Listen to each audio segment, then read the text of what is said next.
Bonjour à tout le monde. Nous avons avec nous Monsieur Patrick Chamboredon, président de l'Ordre national des infirmiers, ici présent. Nous avons Monsieur Alain Fischer qui est connecté, Monsieur Alain Fischer qui est président du Conseil d'orientation et de la stratégie vaccinale, qui est le Monsieur Vaccin du gouvernement. Monsieur Fischer, bonsoir. Bonsoir. Vont au-delà effectivement de la vaccination et que vos travaux sur les déficits immunitaires acquis dès la naissance font autorité et j'ai envie de dire mondialement.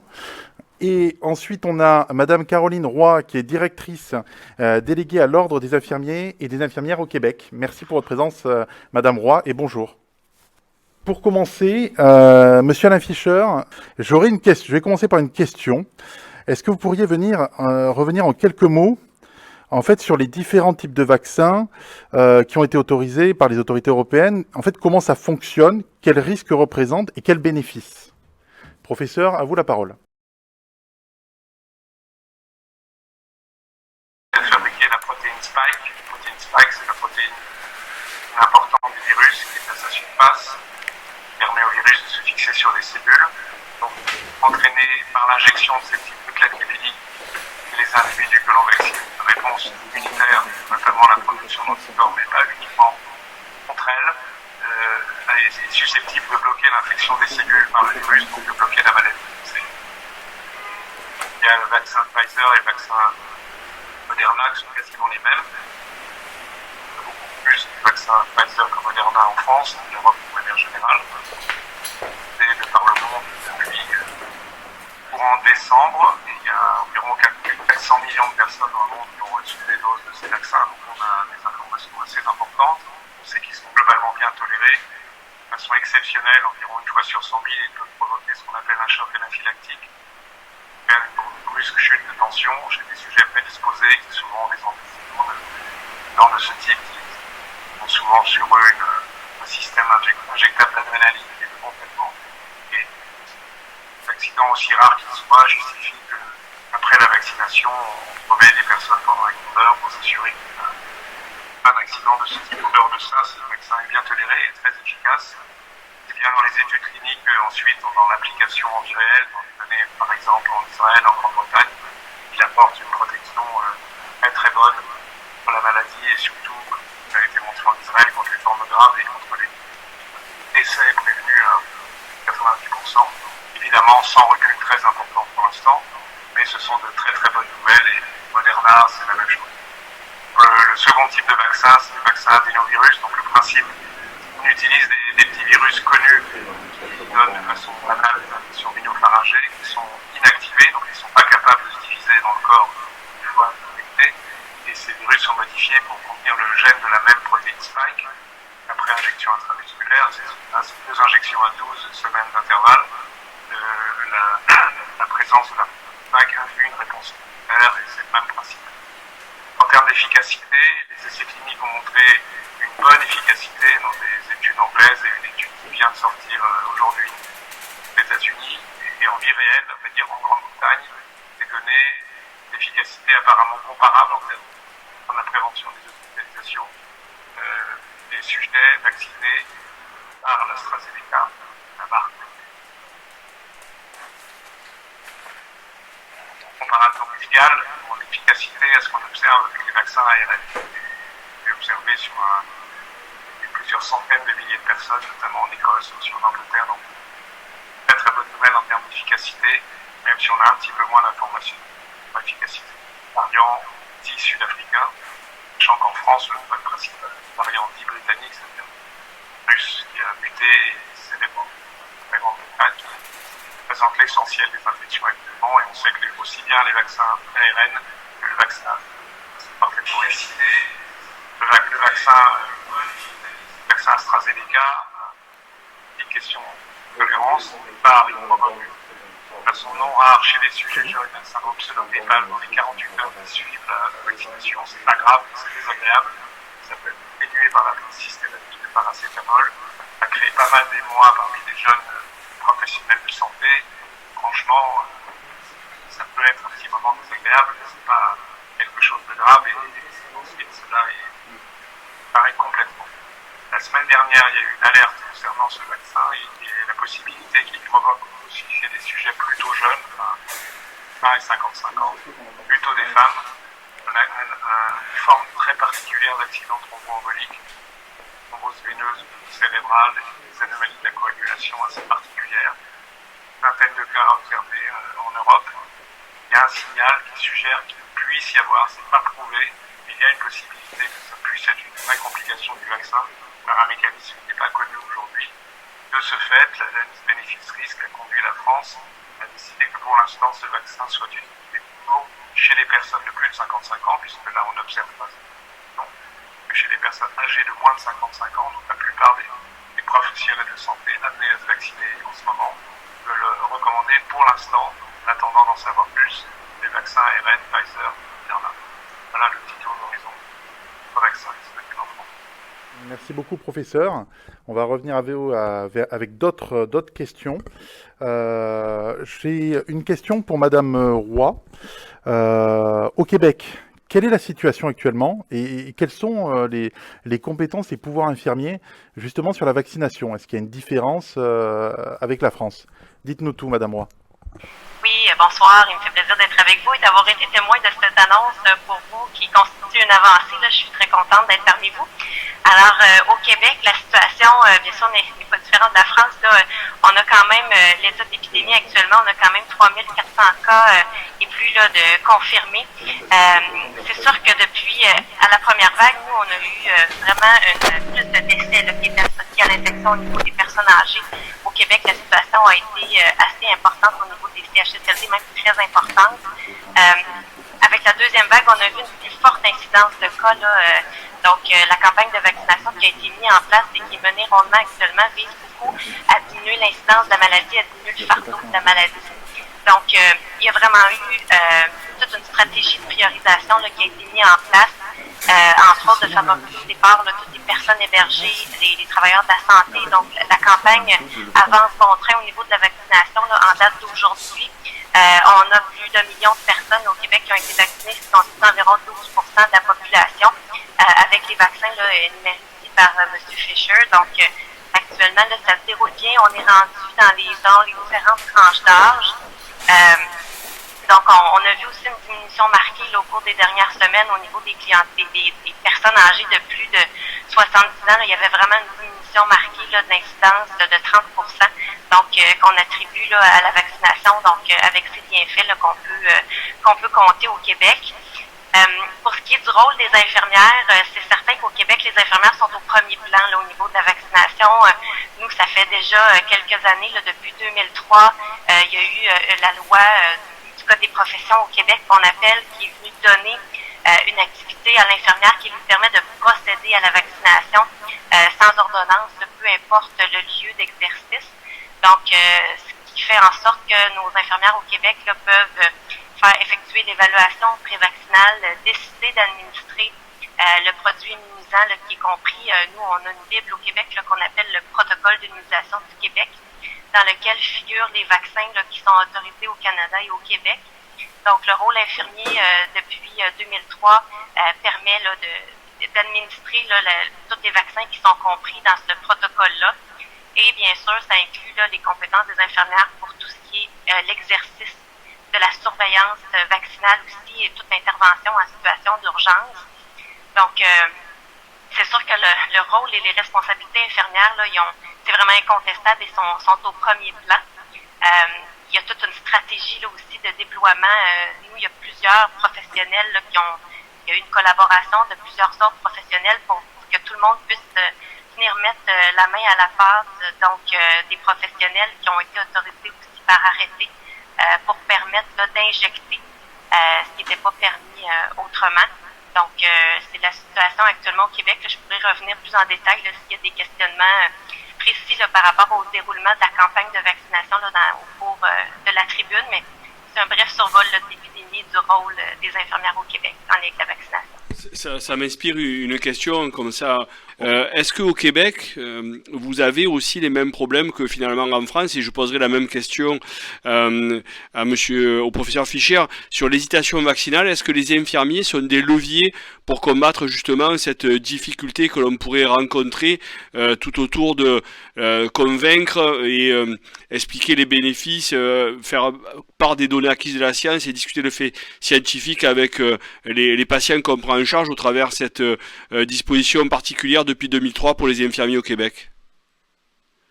Certainement, en fait, ça fait partie, il y a plusieurs campagnes là, qui sont menées d'abord de la part de l'Ordre des infirmières et infirmiers du Québec, donc des campagnes de sensibilisation, soit d'éditoriaux de la part de notre président, M. Luc Mathieu, des informations qui sont disponibles sur le site web de l'Ordre à l'intention des professionnels pour être en mesure de les outiller et de leur donner là, tout ce qu'il faut pour qu'ils puissent accompagner la population justement face à cette hésitation vaccinale-là pour s'assurer de couvrir le plus grand nombre possible là, de personnes qui seront vaccinées.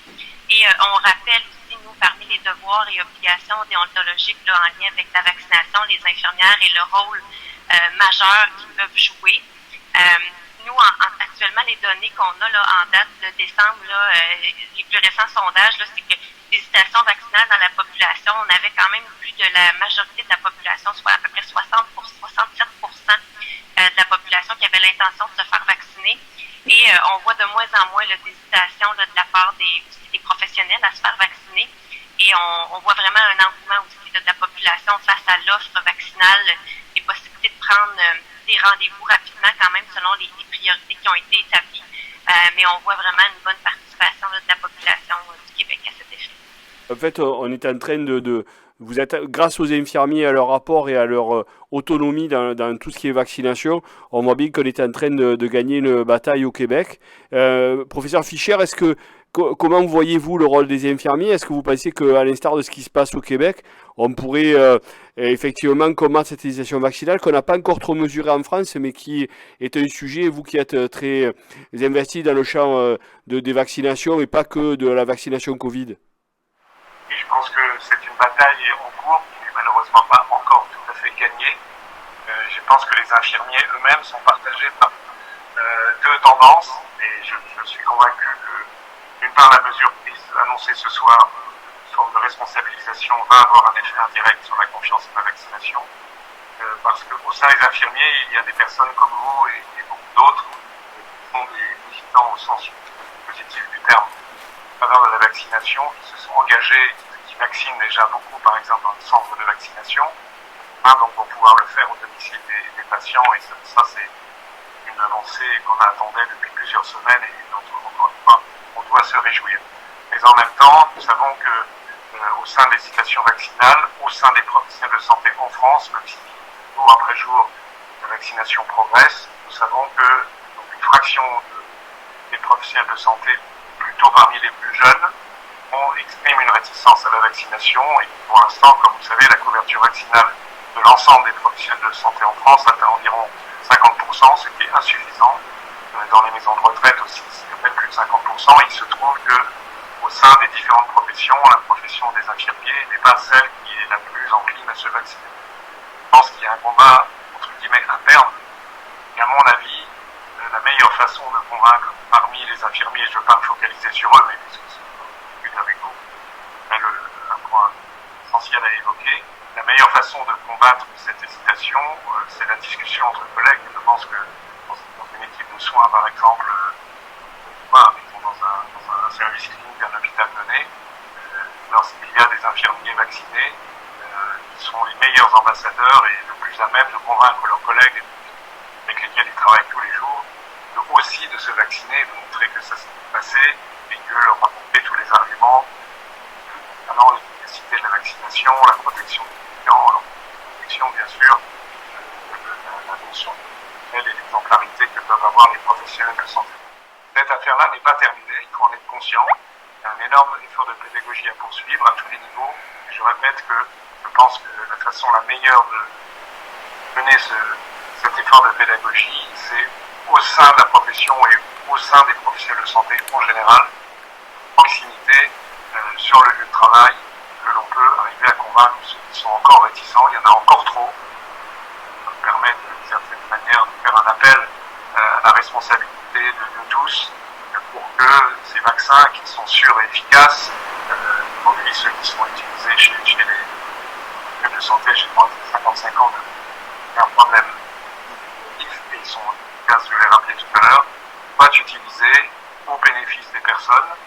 Protection contre la maladie, même si le risque n'est pas nul, surtout avec les variants, et aussi les Covid long, qui sont parfois pénibles, protection de leurs patients, protection globalement de notre société, et le sens des responsabilités. Et un appel presque un peu solennel qui nous permet de passer pour que tous les infirmiers jouent le rôle, de convaincre leurs collègues, évidemment convaincre la population en général, et puis enfin pouvoir vacciner en toute responsabilité.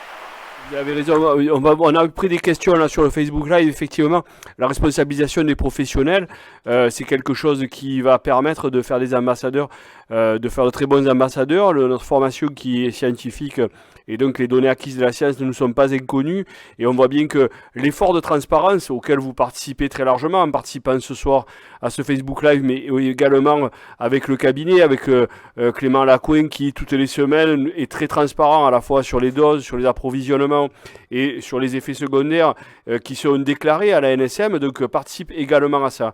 On a des questions un peu peut-être polémiques qu'on va vous poser et je laisse la parole à notre animateur Grégory qui va vous la poser. Donc les questions de Laurence à vous, Monsieur Fischer. Première question, est-ce qu'on a déjà, quel est votre point de vue sur l'obligation vaccinale pour les soignants? C'est une question assez tendue et polémique, et je poserai aussi la question après au président de l'ordre. Quelle est votre position sur la vaccination obligatoire pour les soignants?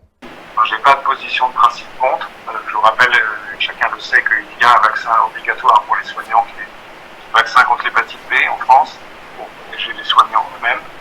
Je préférais 1000 fois que la pédagogie, la compréhension, la participation active des soignants au fait de se vacciner et de vacciner les deux, bien sûr, la manière d'y arriver. Et je dirais qu'en tout dernier recours, il y avait un plateau à un niveau insuffisant de couverture vaccinale des soignants, donc 50% aujourd'hui, ça monte. On peut espérer qu'on continue de grimper jusqu'à un chiffre qui soit satisfaisant. Si par malheur, contrairement à mes espoirs et au fait encore une fois que grâce à l'effort de pédagogie parmi les infirmiers et parmi les soignants, on n'y arrivait pas, in fine, je pense que c'est une solution. La solution de dernier recours, pas ma solution préférée, mais je pense qu'on ne peut pas la rejeter. Je vais répondre puisque Grégory m'a interpellé là-dessus. Du président de l'ordre. Nous avons été proactifs de toute façon lorsque Agnès Buzyn a demandé à ce que les ordres rappellent l'obligation déontologique lorsqu'elle a passé sur 11 valences, notamment pour les enfants, et les ordres s'étaient engagés derrière elle, on avait signé une convention, on a réaffirmé il y a 15 jours au travers d'une tribune, au travers le Clio Santé, donc l'ensemble des présidents des ordres de santé, l'obligation déontologique, pas morale mais déontologique de se vacciner. Vous l'avez rappelé, professeur Fischer, à la fois pour soi, à la fois pour les siens, à la fois pour les patients et à la fois pour l'immunité collective. Certes, c'est prendre un risque individuel pour un effort collectif, mais c'est quelque chose qui, maintenant, vous l'avez expliqué largement, au vu de la transparence qu'il y a sur les effets secondaires des vaccins, est un risque largement maîtrisé à ce jour, avec des taux de réussite du vaccin, d'efficacité qui sont très élevés. Donc moi, ce que l'on pense ici et qui est promu, c'est effectivement beaucoup de pédagogie, la responsabilisation, parce qu'on pourrait très bien, surtout avec l'effet inverse, d'exacerber au travers une mesure coercitive et puis de vider les hôpitaux des infirmiers qui ne seraient pas vaccinés, de créer beaucoup de difficultés. Donc il ne faut absolument pas, et je pense que l'effort de transparence tel que vous le faites là aujourd'hui et qui est mené est essentiel pour que justement on arrive à s'approprier cette thérapeutique qui est de toute façon est la seule à ce jour et qui nous permettra de reprendre une vie normale assez rapidement.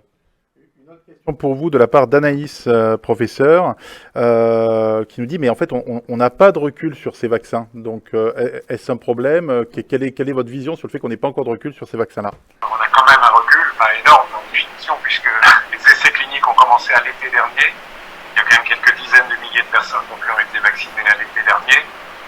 Et puis, certes, sur un intervalle de temps faible, par définition, mais je rappelle qu'il y a aujourd'hui additionne les vaccins, les gens ayant reçu les vaccins RN et ceux ayant reçu le vaccin adénovirus, on n'est pas loin de 500 millions de personnes dans le monde. C'est absolument considérable. Dans le court terme, on sait bien, on a très bien ce qui se passe, les risques qui sont infiniment moindres. Mais quand je dis infiniment, c'est sur des ordres de proportion très très grands, le bénéfice apporté de protection contre la maladie. Donc la balance bénéfice-risque, comme on dit, est extrêmement favorable à la vaccination. Par ailleurs, il faut savoir que d'une manière générale, si on prend l'histoire de la vaccination, je passe le Covid un instant, les effets indésirables des vaccins qui existent occasionnellement surviennent quasiment tous, pour pas dire tous, de façon précoce. Donc, on a un recul aujourd'hui qui est quand même quelques mois, et donc je pense que l'on peut vraiment rassurer tout le monde, les professionnels de santé et la population en général, la sécurité globale de ces vaccins, sur leur efficacité et surtout, je le répète, c'est l'élément majeur sur un bénéfice qui l'emporte de façon incommensurable sur les risques. Même si on est jeune, on a encore un risque, je parle à titre personnel, on a encore un risque d'infection grave, surtout avec les variants plus agressifs. On le voit qu'aujourd'hui, les personnes hospitalisées en réanimation ont tendance à être plus jeunes qu'on a observé il y a quelques mois. Il y a aussi la complication que l'on observe parfois de Covid long, qui empoisonne la vie ensuite. Vraiment, il n'y a pas une seconde à hésiter sur le fait que l'avantage individuel et collectif de la vaccination par rapport à la non-vaccination est absolument colossal. Pas possible d'hésiter. Une fois qu'on a acquis les connaissances, c'est fait sur l'efficacité et la tolérance, on ne peut plus hésiter. Une autre question, professeur, posée par Stella. Est-ce que pour les enfants, il ne vaudrait mieux pas faire une sérologie avant de vacciner? Pour l'instant, on ne vaccine pas les enfants. Justement, c'est la question qu'elle pose. Il ne faut pas faire ça. Pour l'instant, ce qui est prévu dans le programme de vaccination, c'est qu'on est dans la phase de vaccination des personnes vulnérables par l'âge essentiellement et parfois par la maladie, plus la vaccination des professionnels de santé. L'étape devrait couvrir jusqu'au mois de mai et faire en sorte qu'à la fin mai, environ une vingtaine de millions de personnes en France aient été vaccinées. Et à partir de cet été, donc juin, juillet, août, on aura vacciné le reste de la population, les personnes plus jeunes et en bonne santé. Non, bien sûr, à nouveau sur le fait que, je l'espère, ils accepteront de vacciner de la manière qu'on obtienne l'immunité collective et donc la sortie. Il n'est pas prévu pour l'instant d'inclure les enfants dans la vaccination. Il n'est pas tout à fait exclu, in fine, qu'il faille le faire. On verra ça à l'automne prochain, lorsqu'on évaluera la circulation résiduelle du virus, dans quelle mesure il y a une propagation du virus par les enfants. On sait que les enfants sont moins contagieux que les adultes, le sont un petit peu, moins grave. C'est un point en suspens, mais ce n'est pas un point d'actualité. Une autre question, alors qui rejoint et qui est la suite. Ne faudrait-il pas faire en fait une sérologie avant tout vaccin? Non, c'est bon, ça complique les choses. Ce qu'on veut, c'est un schéma le plus simplifié possible et vacciner les gens. De deux choses l'une, pour les personnes qui savent qu'ils ont déjà fait un Covid, la proposition, la recommandation, c'est d'attendre 6 mois avant de faire une dose de vaccin, parce qu'on sait qu'une seule dose fonctionne comme un rappel et permet d'obtenir une très bonne immunité. Il n'y a pas besoin de se compliquer la vie par une sérologie préalable. C'est pas grave, sans le savoir, de vacciner quelqu'un qui a une sérologie positive. C'est pas grave de faire 2 injections, comme c'est prévu, à quelqu'un qui a une sérologie positive. Il aura une immunité forte. Donc simplifions au maximum la procédure de vaccination, évitant les prélèvements. Brigitte demande si on trouvera un jour un vaccin qui permettra de combattre tous les variants. C'est une très bonne question. Il y a des recherches en ce sens. C'est trouver un vaccin universel qui d'un coup permettrait de combattre tous les virus et tous les variants susceptibles encore d'arriver. On n'y est pas aujourd'hui. Et en préparation certaine à court ou moyen terme, ou disons une génération de vaccins dérivés des mêmes principes évoqués tout à l'heure, mais qui s'attaquent aux variants. Et on utilise les séquences des virus variants à la place du virus initial.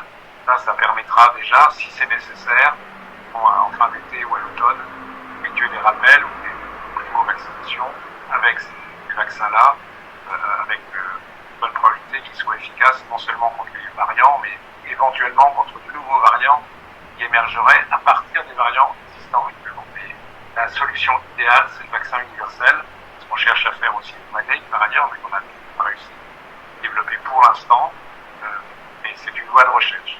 Il n'y a pas abouti à la... Une autre question de Mohamed. Pour les professionnels de santé qui ont contracté le virus, est-ce que c'est nécessaire de faire les 2 doses et combien de temps après la contamination? Donc c'est 6 mois, on attend 6 mois et une dose. Une autre question, et là, ça sera à vous, Alain Fischer, que je pose des questions, mais aussi président de l'ordre. Donc on a eu une annonce en début de live, les infirmiers vont pouvoir prescrire cette vaccination. Vous en étiez ouvert devant le Sénat aussi, professeur. Pourquoi autant de temps pour donner aux infirmiers ce droit de prescription? Pourquoi cette hésitation?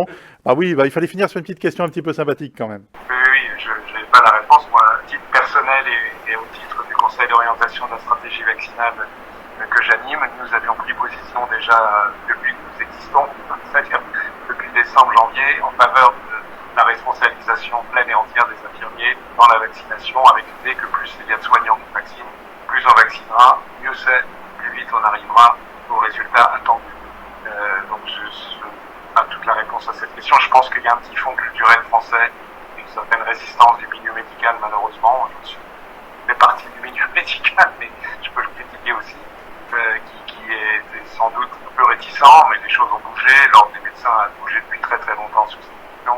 Déjà à l'occasion sur les vaccins obligatoires des jeunes enfants il y a quelques années, les pharmaciens ont bougé aussi.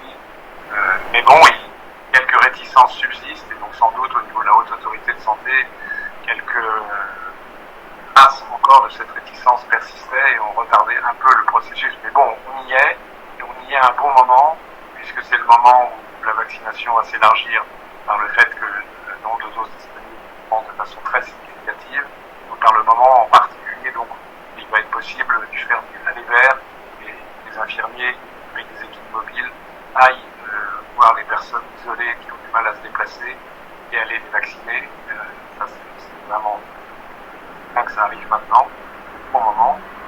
Et aussi d'ailleurs aller vers, je pense pas uniquement aux personnes âgées en difficulté, mais aussi par exemple aux personnes précaires dans les quartiers. Il est aussi important d'aller vers eux. Ces personnes sont fragiles, mentalement, psychiquement. C'est important d'essayer de les vacciner, et à nouveau, vous allez, vous, infirmiers, à côté des autres soignants, bien sûr. C'est un rôle très important dans ce déploiement de la vaccination. Merci Monsieur Fischer. C'est vrai que, professeur Fischer, pardon, c'est vrai que vous avez déclaré publiquement lors de votre audition au Sénat que c'était une solution et qui était très acceptable, puisque déjà professionnel de santé, puisque déjà rompu aux urgences éventuellement en cas d'effet indésirable ou d'effet secondaire, en faire des ambassadeurs au travers l'information, au travers la conviction que d'avoir un rôle plus important finalement de la pédagogie vis-à-vis des infirmiers, et puis une compétence reconnue, une compétence accrue, certes prise au fil de l'eau pendant la crise de la Covid, mais vraiment un rattrapage. Et si la personne du Québec est encore là, moi j'aimerais bien savoir si les seuils de vaccination, puisque vous l'avez abordé, je sais que vous allez nous quitter, professeur Fischer, il est 20h10, vous aviez dit que c'était votre limite, donc je vais relancer un peu sur le Québec et je vous dis au revoir et vraiment merci d'avoir consacré du temps et bonne continuation dans le conseil d'orientation de la vaccination, et on vous ouvrira le micro dès que vous le souhaiterez pour faire des annonces. C'est vraiment sympa de vous avoir là ce soir. Donc je voulais voir avec le Québec si eux ils avaient des chiffres à donner par rapport à la difficulté de vaccination ou au nombre de vaccinations, au seuil de vaccination qu'ils arrivent à mesurer chez les infirmiers membres de l'Ordre du Québec, si la responsabilisation faisait monter finalement le nombre d'infirmiers vaccinés chez vous. Et est-ce qu'il y a des processus d'obligation ou de coercition autour de cette question de la vaccination? Madame Roy, excusez-moi, je vous coupe la parole un dixième de seconde juste pour vous dire au revoir, vous remercier et vous souhaiter bon courage dans vos responsabilités qui sont très grandes justement pour le déploiement de la vaccination au sein de votre profession et comme acteur du système de vaccination. Merci à vous et à bientôt. Merci beaucoup, professeur Fischer. Bonne soirée, au revoir. Madame Roy, à vous, si vous voulez. Parce que c'est vraiment qu'on n'a pas encore mesuré et peut-être qu'on fera pareil plus tard. En fait, actuellement au Québec, il n'y a pas d'obligation non plus vaccinale envers les professionnels de la santé. Ce qui est fait, c'est vraiment, on insiste sur l'importance justement de baser ses recommandations ou son accompagnement de la population en vertu des données scientifiques et tout ça. Puis on encourage fortement les infirmières à faire la promotion de la vaccination et se faire vacciner. Il n'y a pas d'obligation.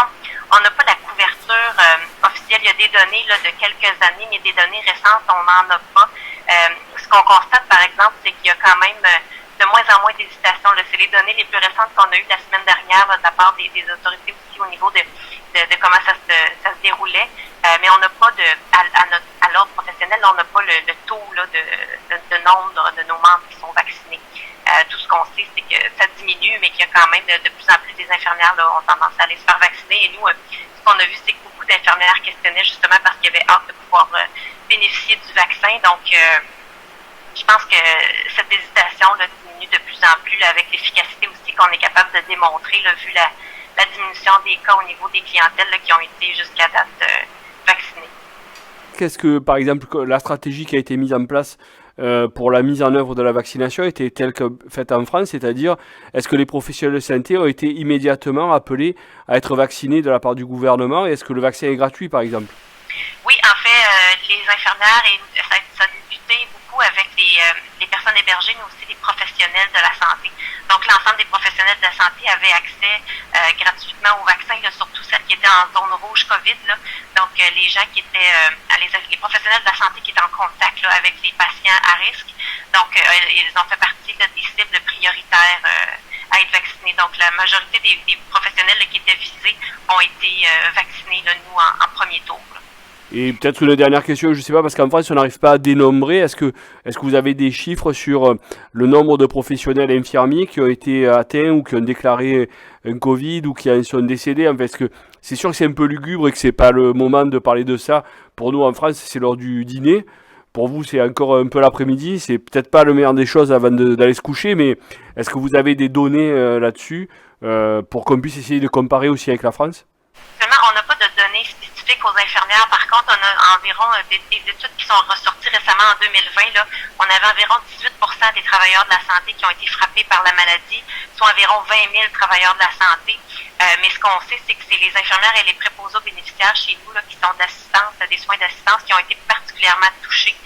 Selon une étude récente, là, on n'a pas de données spécifiques aux infirmières, mais on sait qu'elles figurent parmi étant les professionnels qui étaient majoritairement au front aussi, donc sont celles qui ont été le plus touchées, mais en tout, là, au Québec, 18% des travailleurs de la santé ont été frappés. Et merci pour ces précisions.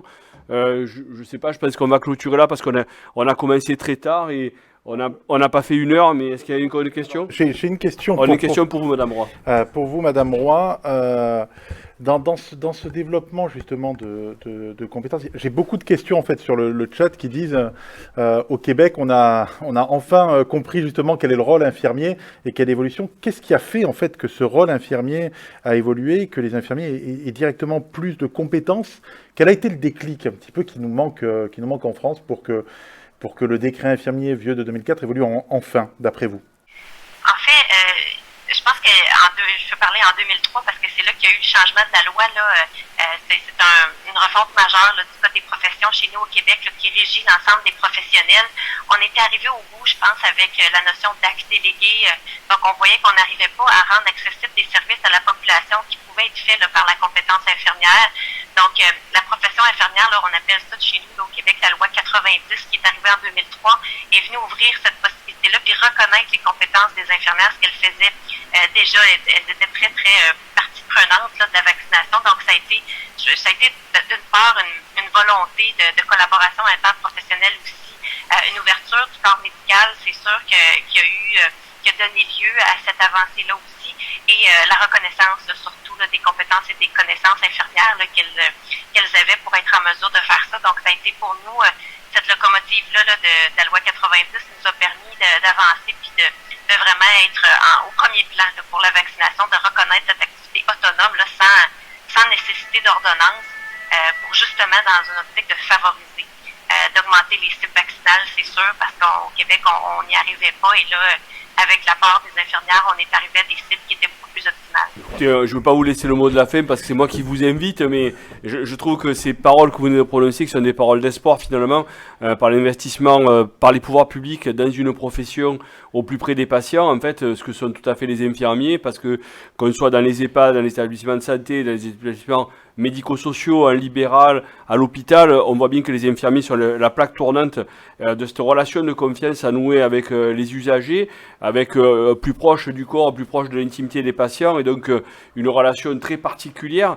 Et donc on voit bien que finalement on était le chaînon manquant jusqu'à ce que le ministre le déclare en conférence de presse avec Castex et que son directeur de cabinet vienne le dire.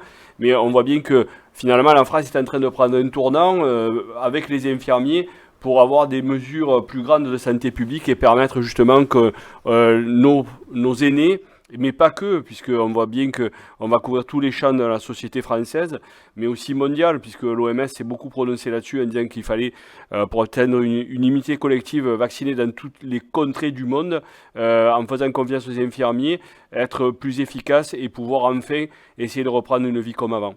Moi, je vous remercie beaucoup de vous être connecté, Madame Roy. J'ai remercié le professeur Fischer et puis merci encore à tous et à toutes. Et je vous dis peut-être à très bientôt, mais les élections à l'ordre sont en cours et peut-être qu'il y aura quelqu'un d'autre qui animera les matinées la prochaine fois.